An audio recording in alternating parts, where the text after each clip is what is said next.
In this video, we're going to be looking at the Crystal Palace transfer movements up until the 23rd of July 2015. So there is over a month to go in the transfer window, so they may make some more signings, but we're doing a little bit of a summary as to what they've done so far.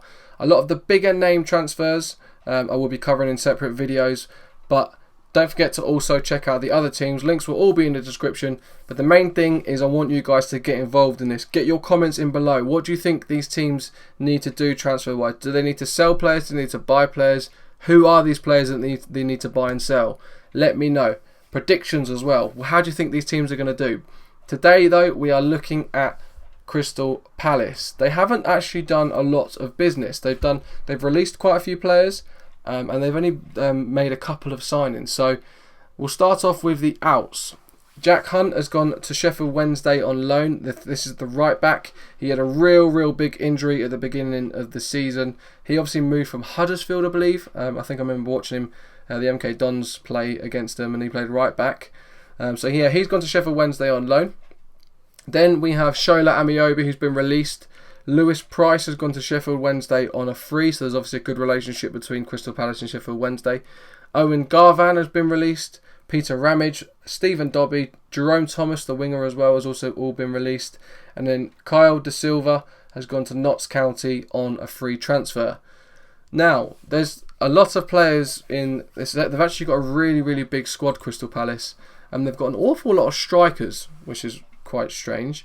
They've got Apaya, they've got Shamak, they've recently brought in Bamford, which we'll come onto in a second. They've got Fraser Campbell, they've got Dwight Gale, they've got Glenn Murray, so they've got a lot of striking options.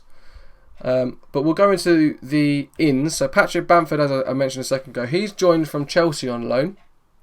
Obviously they can only have 2 loan deals from the Premier League domestically, so Patrick Bamford is one of them. Do you think they'll get another loan in to save some money? Let me know. And the other one is the big one, and Yohan Cabaye has been reunited with Mr. Pardew. He's come from PSG on an undisclosed fee. I'm not 100% certain how much this fee actually is, so I'm not going to say anything, but if you know 100% what it is, let me know in the comments below. Do you think it's a good signing? Yohan Cabaye is in his late 20s now, touching his 30s. I know he's probably going to be on a lot of money. Is Pardew spending over it more than his means? I think Cabaye is a great capture for the club, and I know he wanted to come because he was thinking about obviously a World Cup coming up and the Euros and things like that. So I know he wants to be in the French team.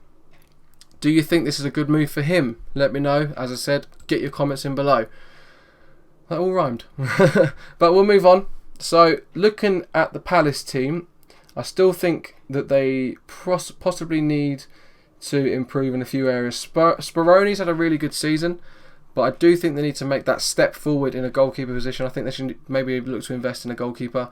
I like Joel Ward at right back. I think he's a good right back. They should possibly look at a new left back. Obviously they've got the choice of Hangeland. They've got McCarthy in there. Scott Dan, who had a really good season at centre back. He's a good defender. I'm just trying to think of who else they've got at the back off the top of my head. They've got Martin Kelly from Liverpool. He can play left or right back. Soare, he's obviously there. Who else we got? Delaney. He's the vice captain, I believe. I think. Correct me if I'm wrong. I do think maybe they could look at. I know that they've got a lot of strikers. I still think they need a real leading striker. I know Glenn Murray coming and done very well towards the end of the season. They've got a solid central midfield. I do really rate Mal Jedinak if he can keep his name out of the referee's book. So yeah, Jedinak's actually, I rate him quite highly. They've got James MacArthur as well, does very well. Who else do they have in the midfield? They've got Joe Ledley, obviously. How can I forget him? He's been doing well. Jordan Much joined from Cardiff. Let's see if he can get back on form again. Lee Chung Yong's obviously there. Johnny Williams, the youngster. You always hear big things to come from him. Do you think he can finally hit that potential? Let me know. But yeah, then they've got a lot of strikers. So my personal opinion, I do think they need to get rid of strikers. Otherwise, they're going to have problems. It's great to have this choice of rotation, but I mean, I think you could get issues where strikers are moaning about not getting enough game time. So let me know what you guys think. Do you think Palace need to sell some of these strikers? Do you think they need to sell anyone? Do you think they should only buy? They've obviously got Balassi and Wilfried Zaha on either wing, which is absolutely unreal. Very, very good technical players. Very unpredictable. Can create something from nothing. So the support they give the strikers is huge. What formation do you think they'll play? Do you think they'll play 3 central midfielders, or do you think they'll go a 4-4-2? Or maybe a 4-4-1-1 with deeper wingers?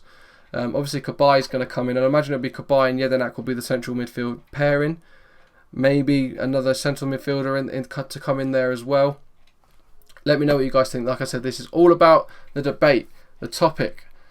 Get your comments in. Remember to leave a like if you enjoyed the video. Don't forget to check out the other teams and the topics that we've been talking about with them. The transfers, the ins, the outs.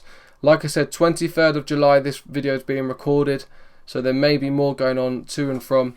Well, in and out of the club as of this date. But we have got over a month in the transfer window. Like I said, this is just a summary. But thank you very much for watching. Don't forget to check out the other teams, and peace.